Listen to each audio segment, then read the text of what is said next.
जितने भी बच्चे कक्षा 12 में पढ़ते हैं और जीव विज्ञान का प्री बोर्ड परीक्षा पेपर देने वाले हैं 2024-25 में, तो उनके लिए ओआरएल कोड का पेपर आ चुका है। कोड है ए। जी प्यारे बच्चों, कोड ए का जो पेपर है पूरा पेपर आ चुका है। इस पेपर को मैं पूरा हल सहित बताने वाला। जी प्यारे बच्चों, पूरे आंसर के साथ में बताने वाला हूं। उसके लिए आप सभी लोगों को वीडियो को पूरा देखना होगा। चैनल पर पहली बार आए तो चैनल को सब्सक्राइब भी कर लेना। आइए वीडियो को स्टार्ट करते हैं। सबसे पहले यहाँ पर जान लेते हैं। यहाँ पर रहेगा नाम भरना रहेगा, यहाँ पर रोल नंबर भरना रहेगा। कोड आपका ए है, पूर्णांक आपके 70 है। प्री बोर्ड परीक्षा 2024-25 के लिए कक्षा 12 जीव विज्ञान के लिए है।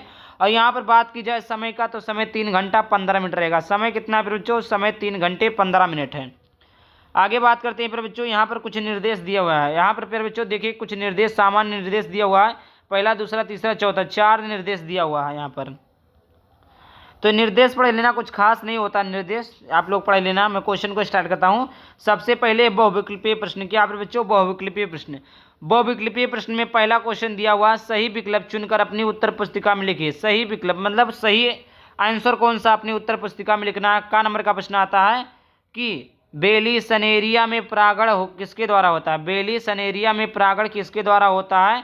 पहला दिया हुआ जल द्वारा, दूसरा दिया वायु द्वारा, तीसरा दिया कीट द्वारा, चौथा दिया मनुष्य द्वारा। इनमें से ऑप्शन नंबर कौन सा सही हो जाएगा प्यारे बच्चों? तो ये किसके द्वारा होता है प्यारे बच्चों? ये आपका जल द्वारा होता है। Option number A is correct हो जाएगा। पहला ऑप्शन सही है, पहला ऑप्शन सही हो जाएगा। दूसरा बात करते हैं, खा नंबर का प्रश्न है कि हीमोफीलिया रोग है। हीमोफीलिया रोग है। हीमोफीलिया रोग क्या है? यक्ष संलहन, यक्ष सहलग्न, दूसरा वायु सहलग्न, अलिंग गुणसूत्र सहलग्न, या इनमें से कोई नहीं। तो प्यारे बच्चों इसका कौन सा ऑप्शन सही हो जाएगा? तो इसका सही ऑप्शन हो जाएगा पहला ऑप्शन सही हो जाएगा, यक्ष सहलग्न। देखिए प्यारे बच्चों, जितने भी क्वेश्चन को बता रहा हूँ ऑब्जेक्टिव क्वेश्चन को, उन ऑब्जेक्टिव क्वेश्चन में कितना आपका ऑब्जेक्टिव क्वेश्चन सही गया, आप लोग कमेंट बॉक्स में प्लीज़ बताइएगा कि सर मेरा इतने क्वेश्चन में से इतना क्वेश्चन ऑब्जेक्टिव में सही गया है। बात करते हैं गा नंबर का प्रश्न, परिजीविता की सटीक व्याख्या करने वाले कथन का चयन करें। परिजीविता की सटीक व्याख्या करने वाले कथन का चयन करना है बच्चों। तो यहाँ पर देखिए पहला दिया हुआ है एक जीव को लाभ होता है, दूसरा दिया है दोनों ही जीवों को लाभ होता है, तीसरा दिया है एक जीव को लाभ होता है दूसरा प्रभावित रहता है, चौथा एक जीव को लाभ होता है दूसरा प्रभावित रहता है। तो फिर बच्चों इसका सही ऑप्शन क्या हो जाएगा? आप सभी लोग बताइए। तो इसका सही ऑप्शन हो जाएगा ऑप्शन नंबर तीसरा। फिर बच्चों ऑप्शन नंबर तीसरा है कि एक जीव। फिर बच्चों यहाँ पर देखिए एक जीव को लाभ होता है तथा दूसरा अप्रभावित होता है। जी फिर बच्चों यही ऑप्शन सही हो जाएगा। उसके बाद में आगे बात करते हैं, घ नंबर का प्रश्न है फिर बच्चों, परिपक्व इंसुलिन में कितने पॉलीपेप्टाइड श्रृंखलाएं होती है? परिपक्व इंसुलिन में कितनी पॉलीपेप्टाइड श्रृंखलाएं होती है? तो पहला दिया है 2 श्रृंखलाएं, 3 या 4 या 8, कितनी श्रृंखलाएं होती हैं फिर बच्चों? तो यहाँ पर देखिए इसका ऑप्शन नंबर ए सही हो जाएगा, 2 श्रृंखलाएं होती है। कितनी श्रृंखलाएं होती है फिर बच्चों? 2 श्रृंखलाएं होती है। आगे बात करते हैं फिर बच्चों, आगे है अति लघु उत्तरीय प्रश्न। क्या है फिर बच्चों? अति लघु उत्तरीय प्रश्न। क्या है फिर बच्चों? अति लघु उत्तरीय प्रश्न। यहाँ पर देखिए अति लघु उत्तरीय प्रश्न में दूसरे का का, जी फिर बच्चों दूसरे का क्या है कि टेप्टेम कहाँ स्थित है? फिर बच्चों टेप्टेम कहाँ स्थित है, इसका पूरा नाम, इसका क्या कार्य है? टेप्टेन कहाँ स्थित है, इसका क्या कार्य है? यहाँ पर देखिए 1/2 प्लस में 1/2 यानी दोनों मिलाकर 1 नंबर का प्रश्न है।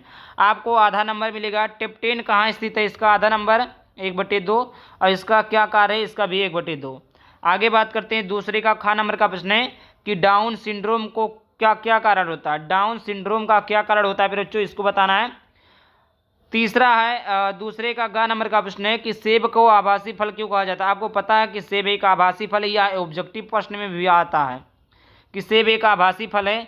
फूल के किस भाग से फल बनता है? फूल के किस भाग से फल बनता है? ये भी आपका आभासी फल क्यों कहा जाता है? आधा नंबर, इस पे भी आधा नंबर, मतलब ये भी आपका 1 नंबर।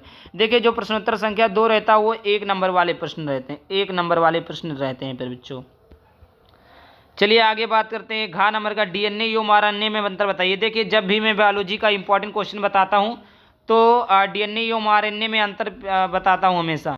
समझ में आया? तो डीएनए एवं आरएनए में 2 अंतर बताइए, जो कि मैं हमेशा बताता हूँ, काफ़ी ज़्यादा मोस्ट इंपॉर्टेंट है।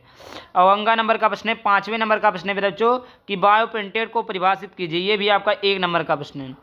उसके बाद में आता है लघु उत्तरीय प्रश्न। क्या है फिर बच्चों? लघु उत्तरीय प्रश्न फर्स्ट है। यहाँ पर देखिए तीसरे का पूछा कि हाथी पाँव एलिफेंटाइसिस रोग के रोग कारक जीव का नाम लिखिए। इस रोग का संचरण किस प्रकार होता है? इस रोग का संचरण किस प्रकार होता है?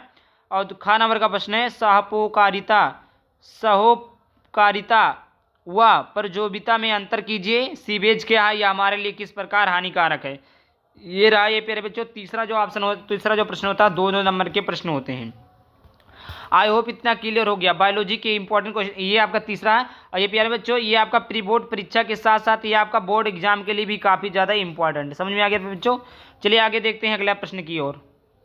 यहाँ पर देखिए तीसरे का घ नंबर का प्रश्न है कि 10% के नियम से आप क्या समझते हैं। और अंगा नंबर का प्रश्न है कि जैव विविधता के वही स्थानीय संरक्षण पर टिप्पणी लिखिए। ये आपका 2 नंबर का था। चलिए आगे बात करते हैं। आगे पे बच्चों लघुत्तरीय प्रश्न सेकंड है। लघुत्तरीय प्रश्न सेकंड है 4 का क्या है कि अपरा को परिभाषित करें, इसके कार्य लिखिए। अपरा को परिभाषित करें, इसके कार्य लिखिए। खा नंबर का प्रश्न है कि वायु परागित पुष्पों की विशेषताएं लिखिए। 2 उदाहरण भी दीजिए। क्या लिखना है बच्चों, वायु परागित पुष्पों की विशेषताएं लिखिए, 2 उदाहरण भी दीजिए। 3 नंबर का है।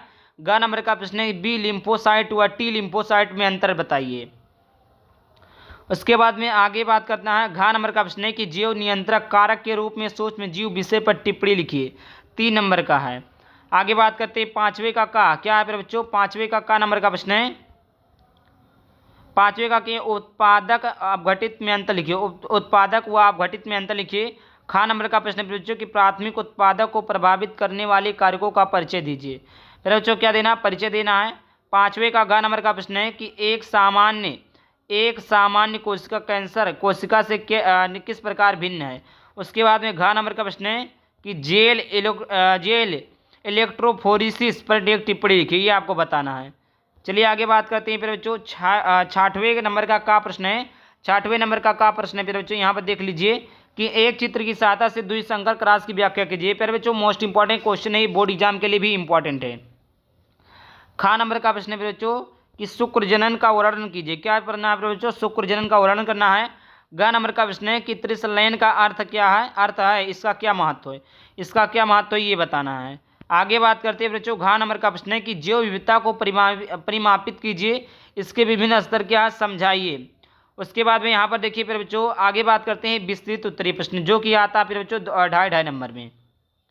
क्या आता है फिर बच्चों 2.5 नंबर में आता है।